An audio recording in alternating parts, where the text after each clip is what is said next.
당신은 지금 평생 손에 쥐기 위해 모든 것을 바쳤던 그것들에게 오히려 목이 졸리고 있지는 않습니까? 가만히 고개를 돌려 지금 당신이 살고 있는 방 안을 한번 천천히 둘러보십시오. 장롱 위까지 빈틈 하나 없이 꽉 들어찬 짐들, 언젠가는 쓰겠지 하는 막연한 기대 하나만으로 베란다 한쪽에 탑처럼 쌓아둔 먼지 켜켜이 앉은 상자들. 그리고 아직도 택도 떼지 않은 채 옷장 깊숙이 잠들어 있는 비싼 옷 한 벌.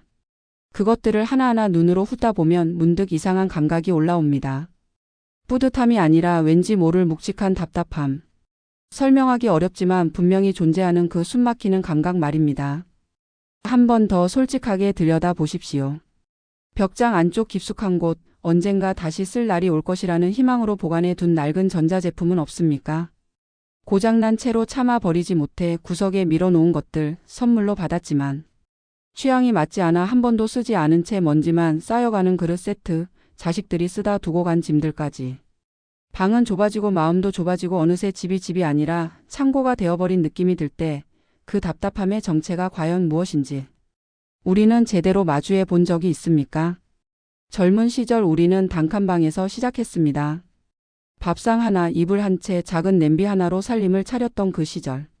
아무것도 없었지만 이상하게도 그때는 몸이 참 가벼웠습니다. 하나둘씩 살림을 늘려가는 재미가 있었고 그 고단한 세월을 버티게 해준 건 더 넓은 집, 더 좋은 가구, 더 채워진 내 공간에 대한 달콤한 꿈이었습니다. 집 안을 가득 채우는 물건들이 많아질수록 세상 부러울 것 없이 든든했고 그것이 곧 인생의 성공이라고 굳게 믿었지요. 그 믿음은 틀린 것이 아니었습니다.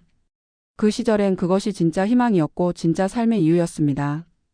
그러나 세월이 흐릅니다. 아이들은 자라 품을 떠나고 우리는 어느 날 문득 거대해진 살림과 단둘이 남겨집니다. 50대, 60대를 훌쩍 넘어 인생의 가을 어귀에 서 있는 지금 솔직하게 한번 여쭤보겠습니다. 그 수많은 물건들이 매일 아침 당신에게 진짜 기쁨을 가져다 주고 있습니까? 1년에 한 번 쓸까 말까 한 고급 그릇들의 먼지를 털어내느라 욱신거리는 허리를 두드리고 행여 평생 모은 재산이 줄어들까 봐 주식창과 부동산 시세를 번갈아 보며 뜬 눈으로 밤을 지새우고 계시지는 않습니까? 어느 순간부터 내가 물건을 부리며 사는 주인이 아니라 물건을 정성껏 모시고 사는 서글픈 관리인이 되어버렸습니다. 그 많은 것들을 지키고 유지하고 걱정하느라 정작 나 자신을 돌볼 시간이 사라졌습니다.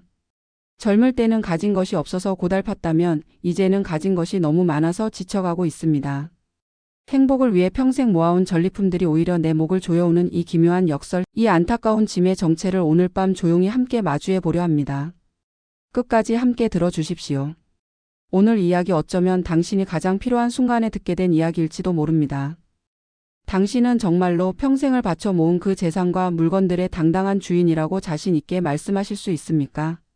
무거운 등짐을 지고 헐떡이는 우리에게 독일의 철학자 아르투어 쇼펜하우어는 차갑지만 뼈를 때리는 진실을 건넵니다. 그는 이렇게 말했습니다. 인간은 부와 재산을 소유했다고 기뻐하지만 사실은 그 부와 재산이 인간의 정신과 영혼을 소유하고 지배하는 것이라고. 참으로 평생의 가치관을 뿌리째 흔들어 놓는 섬뜩한 통찰입니다.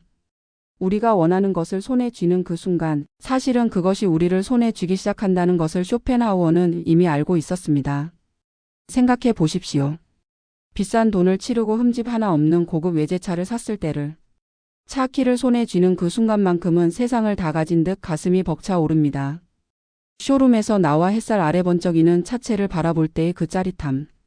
그런데 그 흥분이 채 가시기도 전에 주차장에서 슬쩍 문을 열 때마다 옆 차에 긁힐까 봐 조마조마 신경이 곤두섭니다.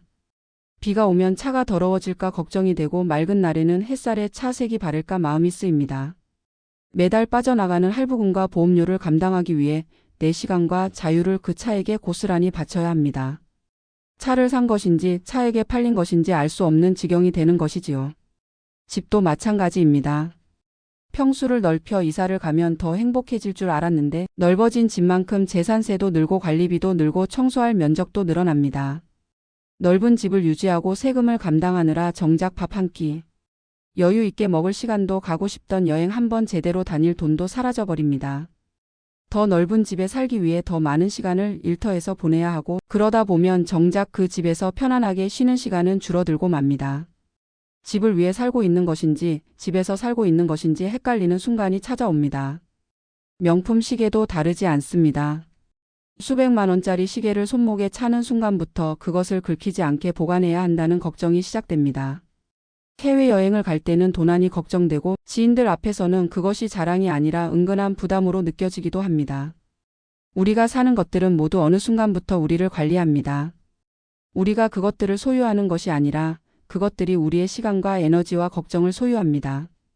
여기서 쇼펜하우어는 무릎을 탁 치게 만드는 비유 하나를 들려줍니다. 짐 하나 없는 나그네는 훔쳐갈 것이 없으니 문을 활짝 열어두고도 마음이 태평양처럼 편안하지만 금덩이를 품에 안고 있는 부자는 바람소리 하나에도 쏘스라치게 놀라며 밤새 한숨도 편히 자지 못한다고 말입니다. 더 많이 가질수록 더 깊이 두려워집니다. 잃을 것이 늘어날수록 잃는 것에 대한 공포도 함께 커집니다. 이것이 바로 소유가 우리에게 씌우는 보이지 않는 저주입니다.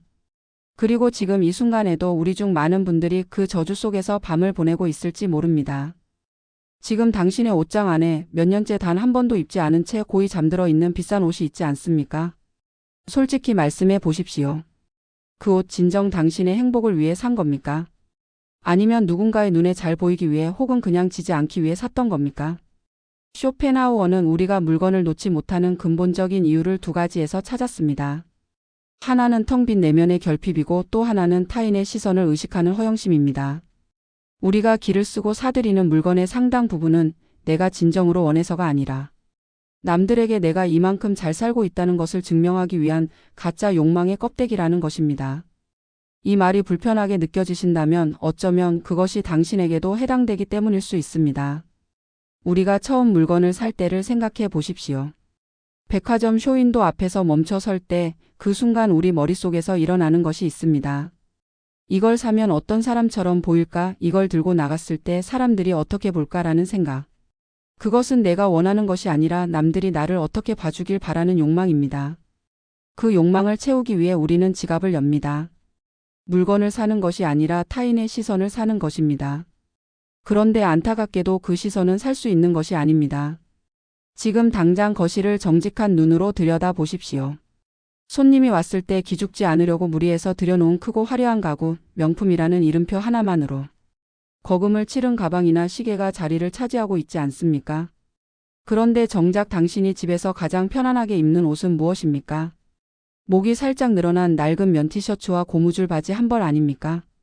그 옷을 입고 있을 때 당신은 비로소 숨을 편안하게 쉽니다. 하지만 밖에 나서는 순간 우리는 다시 타인의 시선이라는 감옥에 스스로 걸어 들어가 무거운 허영의 갑옷을 껴입습니다. 그런데 여기서 냉정하게 한번 생각해 보십시오. 세상 사람들은 당신이 어떤 집에 살고 어떤 차를 타고 어떤 옷을 입는지 생각보다 훨씬 무관심합니다. 당신이 그들의 시선을 의식하며 안다라는 그 순간에도 그들은 자신의 걱정으로 이미 머릿속이 꽉 차 있습니다. 우리는 모두 각자의 무대에서 주인공이기 때문에 남의 소품 하나하나에 주목할 여유가 없습니다. 그 찰나의 헛된 인정을 받기 위해 내 에너지를 쏟아붓는 동안 정작 내 영혼은 맑은 숨을 쉴 공간조차 잃고 서서히 쪼그라들어 갑니다. 쇼펜하우어는 말합니다. 우리가 타인의 의견 속에서 살아가는 삶은 남의 집 마당에서 영원히 정원을 가꾸는 것과 같다고. 아무리 정성을 쏟아도 그 아름다움은 내 것이 될 수 없습니다. 이제는 그 가짜 욕망의 거품을 걷어내야 합니다. 남이 아닌 진짜 내가 원하는 것이 무엇인지를 다시 물어야 할 때입니다. 남의 시선이 아닌 오늘 저녁 내 마음이 진정으로 원하는 것이 무엇인지를 조용히 들어야 할 때입니다. 통장에 현금 10억이 꽂혀 있으면 진짜 부자가 될 것 같습니까? 아니면 그 돈을 지키고 불리느라 밤마다 피가 마르는 지옥이 시작될 것 같습니까? 쇼펜하우어는 인간의 행복을 수학의 분수로 설명했습니다. 분자는 내가 가진 것이고 분모는 내가 원하는 것입니다. 행복해지는 방법은 두 가지입니다. 분자, 즉 가진 것을 계속 늘리거나 아니면 분모인 욕망을 줄이는 것. 그런데 분자를 늘리는 방법은 끝이 없습니다. 1억을 모으면 2억이 보이고 2억을 모으면 5억이 눈에 밟힙니다. 인간의 욕망은 채워도 바닥이 보이지 않는 깊은 항아리와 같습니다. 아무리 부어도 결코 가득 차는 법이 없습니다. 우리 주변에서 그 증거를 얼마든지 찾을 수 있습니다. 젊은 시절에는 내 집 한 채만 있으면 소원이 없겠다고 했습니다.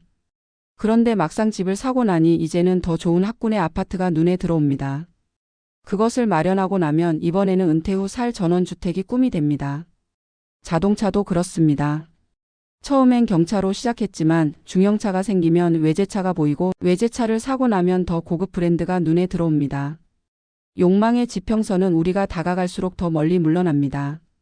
절대로 도달할 수 없는 수평선을 향해 평생을 달리는 것입니다. 반면 분모를 줄이는 방법, 즉 내가 원하는 것의 크기 자체를 낮추면 어떻게 될까요?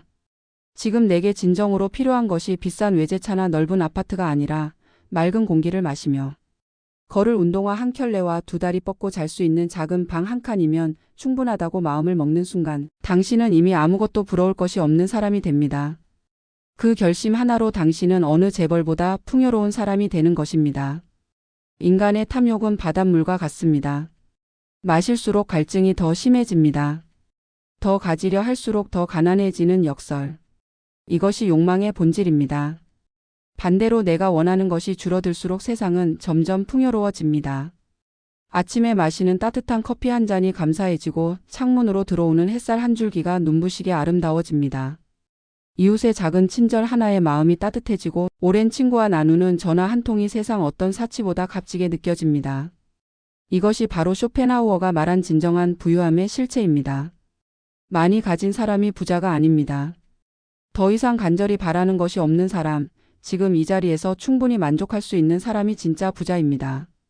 그리고 그 부자가 되기 위해 필요한 것은 더 많은 돈이 아니라 조금 더 가벼워지려는 용기 하나뿐입니다. 이 용기는 돈으로 살 수 없습니다. 오직 스스로 결심해야만 얻을 수 있습니다. 지금 당장 당신이 이 세상을 떠나게 된다면 베란다에 잔뜩 쌓인 저 물건들은 자랑스러운 유산이 될까요? 아니면 자식들이 치우다 지쳐 당신을 원망하게 될 골칫덩어리가 될까요?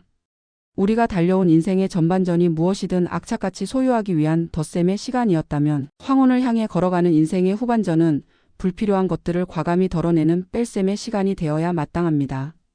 늙어간다는 것은 머나먼 길을 떠나는 지혜로운 여행자가 남은 여정을 위해 배낭의 무게를 조금씩 줄여가는 숭고한 과정입니다. 젊고 혈기왕성할 때는 온갖 것들을 등에 짊어지고도 산을 뛰어 올랐습니다. 하지만 지금은 평지를 조금만 걸어도 숨이 턱까지 차오르는 나이입니다. 일본에는 단샬이라는 말이 있습니다. 끊고 버리고 떠나는 삶의 방식입니다. 필요 없는 것을 들이지 않고 불필요한 것을 버리고 물건에 대한 집착에서 벗어나는 것. 이것이 단순한 미니멀리즘이 아니라 삶의 철학으로 자리 잡은 이유가 있습니다. 비워낼수록 마음이 맑아지고 덜어낼수록 몸이 가벼워지는 것을 많은 이들이 경험했기 때문입니다. 물건을 버리고 나서 집안이 환해졌을 때 그 공기의 차이를 느껴보신 분들은 알 것입니다. 그것은 단순히 공간이 넓어진 것이 아닙니다. 숨통이 열리는 감각입니다. 그 무거운 소유의 배낭을 여전히 미련스럽게 끌어안고 가다가는 결국 내 무릎이 먼저 꺾이고 맙니다. 인생의 아름다운 저녁 노을을 고개 들어 제대로 바라볼 여유도 없이 허리를 구부린 채 집만 바라보다 끝나버리는 것입니다. 우리가 그토록 아끼고 지킨 물건들은 결국 우리보다 오래 남아 우리를 기억하지 못하는 낯선 손들에 의해 처분될 것입니다.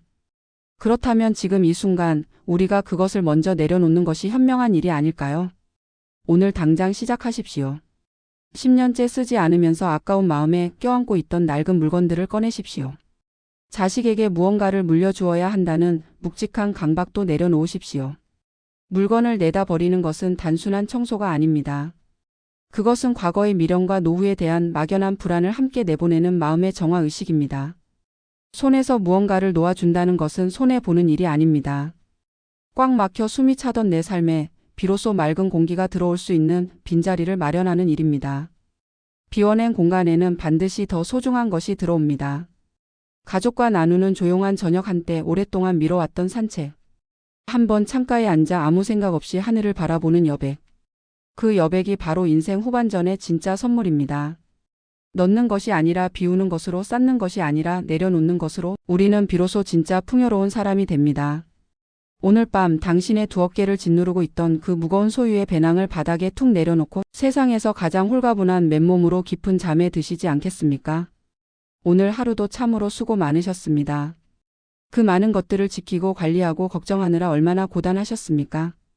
평생 땀 흘려 이루어 놓은 살림살이와 재산들은 분명 당신이 치열하게 살아왔다는 것을 증명하는 빛나는 훈장입니다. 그 사실만큼은 변하지 않습니다. 당신의 그 세월은 당신이 얼마나 열심히 이 삶을 살아왔는지를 오롯이 담고 있습니다. 하지만 이제는 그 훈장의 무게마저도 수십 년의 풍파를 견뎌낸 당신의 굽은 어깨에는 너무나 무겁게 느껴질 때가 되었습니다. 나를 편안히 쉬게 해주지 못하고 매일 밤 나를 초조하게 만드는 것이 있다면 그것은 아무리 화려한 포장지로 감싸져 있어도 결국 저주일 뿐입니다. 행복을 위해 시작한 것이 행복을 갉아먹고 있다면 이제는 용기 있게 그것을 내려놓을 때가 된 것입니다. 오늘 밤 잠자리에 들기 전 조용히 불을 끄고 누워 눈을 감아 보십시오. 마음속으로 당신이 메고 온 배낭을 천천히 열어보고 내일 아침 가장 먼저 내다 버릴 것 하나를 골라보십시오. 물건이어도 좋고 오래된 욕심이어도 좋습니다. 남과 비교하는 습관이어도 좋고 자식에게 뭔가를 남겨줘야 한다는 무거운 의무감이어도 좋습니다. 그 하나를 내려놓는 것만으로도 내일의 당신은 오늘보다 조금 더 가벼워질 것입니다. 우리는 빈손으로 태어나 붉은 울음을 터뜨렸고 생의 마지막 날에도 결국 빈손으로 돌아가는 고독한 나그네입니다. 이 단순하지만 위대한 진리를 다시 가슴에 새기는 순간 그동안 당신의 숨통을 조르던 불안은 따뜻한 봄볕에 눈이 녹듯 사라질 것입니다. 오늘 쇼펜하우어가 건네준 비움의 지혜가 당신의 무거운 어깨를 조금이나마 시원하게 다독여 주었기를 진심으로 바랍니다. 이 채널 인생의 마지막 수업은 그런 이야기를 전하는 곳입니다. 살아오면서 미처 듣지 못했던 말들, 이 나이가 되어서야 비로소 이해되는 인생의 문장들. 조용한 위로가 필요한 밤에, 혼자 마음을 내려놓고 싶은 밤에 이곳에 오시면 언제나 불 꺼진 방 한쪽에서 조용히 말을 건네는 목소리가 당신을 기다리고 있을 것입니다. 인생의 마지막 수업은 끝을 이야기하지 않습니다. 지금 이 순간을 남은 오늘을 조금 더 따뜻하게 살아가기 위한 수업을 함께합니다.